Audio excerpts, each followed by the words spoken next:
Na hizi ndio njia ambazo wanatumia matajiri. Pata mamilioni kwenye biashara yako. Tumia njia hizi wanazotumia makampuni makubwa kufunga mauzo ya mabilioni kwa mwaka. Sikiliza kwa makini. Njia ya kwanza ambayo wanatumia makampuni kufunga mamilioni kwa mwaka ni kutafuta wateja wakubwa kwa uhakika. Yaani hizi tunaziita B2B contracts. Hasa makampuni makubwa duniani hutumia mbinu makini sana za kuuza bidhaa na huduma zao. Si kwa biashara bali pia kwa mikakati ya kudumu. Na hii ni mojawapo ya njia ambazo unaweza ukaanza kutumia kwenye biashara yako. Kama nilivyokueleza kwamba kutafuta wateja wakubwa wenye uhakika, hizi tunaziita B2B contracts. Mfano, kampuni za maji, hii ni inawafaa sana.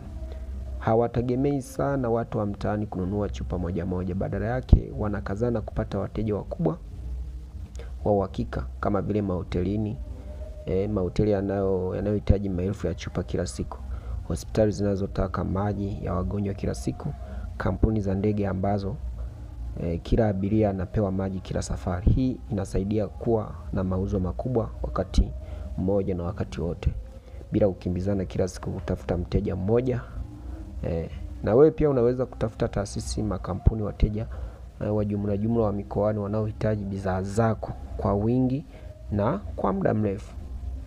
Lakini njia ya pili ni mikataba ya muda mrefu. Hizi tunaziita recurring contracts.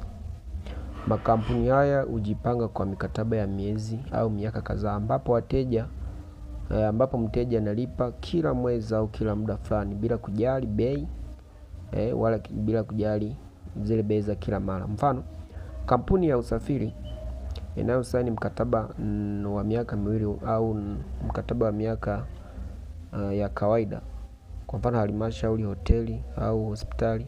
Pia unaweza ukatengeneza mfumo wa huduma au bidhaa zako kuwa na subscription, yani wale wanaojiunga, joiners, au kulipwa kwa utaratibu wa muda mrefu. Njia ya tatu, kushirikiana na makampuni makubwa. Hii tunaziita strategic partnerships. Makampuni makubwa hujiunga na kampuni nyingine kubwa au mashirika ya kimataifa ili kuongeza soko na kupata uhakika wa wateja wapya. Mfano, kampuni za simu kushirikiana na benki kutoa huduma za kifedha, kampuni za usafirishaji na timu za mpira. Au wafanyabiashara wanasafirisha mzigo, migahawa au apps za delivery. Fanya hivyo. Tafuta biashara nyingine ambayo bidhaa, huduma zako zinaweza zikaendana na mshirika yule ambaye unafanya naye makubaliano. Njia ya nne ni kuwa muuzaji mkuu. Hii tunaita distribution rights. Makampuni makubwa huhitaji kuwa na wauzaji wakuu ambao ni exclusive distributors wa bidhaa fulani katika mikoa au nchi. Mfano, kampuni kuwa na wawakilishi wa kuuza bidhaa za makampuni ya kimataifa kama Coca-Cola, Samsung, Nestle katika Afrika Mashariki. Wewe pia unaweza kutafuta fursa ya kuwa mwakilishi wa bidhaa bora au tengeneza bidhaa ambayo wengine wanaweza kuuza kupitia wewe. Njia ya tano ni uwekezaji katika teknolojia ya mauzo. Sales automation, tunaziita CRM. Makampuni haya hutumia mifano ya kisasa ya kufuatilia kila hatua ya mteja, kuanzia kuuliza swali hadi kununua, ili kuhakikisha hakuna pengo. Mfano, kutumia CRM, yani sales automation, na CRM kama Salesforce au HubSpot, kuona wateja gani wako karibu kufungua deal au kufunga deal na kuweza kuwafuata kikamilifu. Wewe pia unaweza kutumia programu ya Excel au app za mauzo ambazo unaweza kufuatilia mteja, mahitaji yake na historia ya mawasiliano.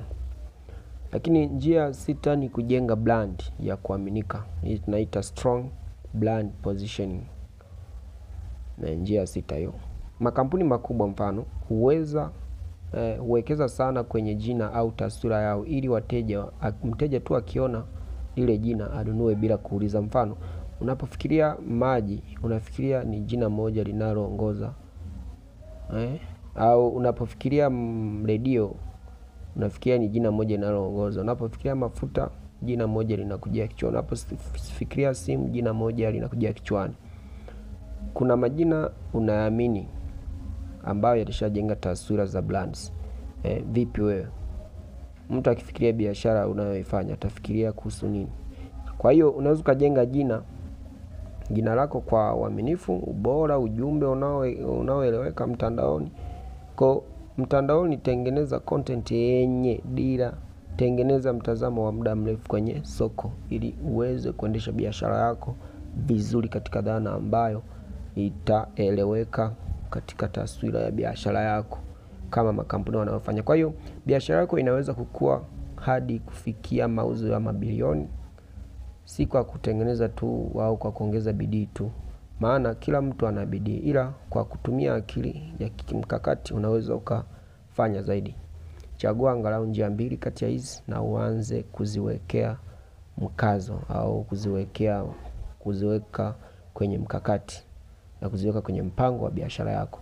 Utaona tofauti kubwa sana katika kipindi cha miezi michache. Ni njia gani umeipenda zaidi au unataka kuanza nayo au unatamani kuitumia ila haujui kuanzia wapi?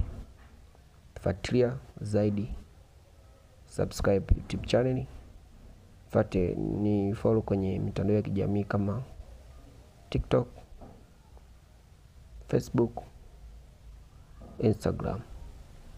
Subscribe. Asante sana. More is coming.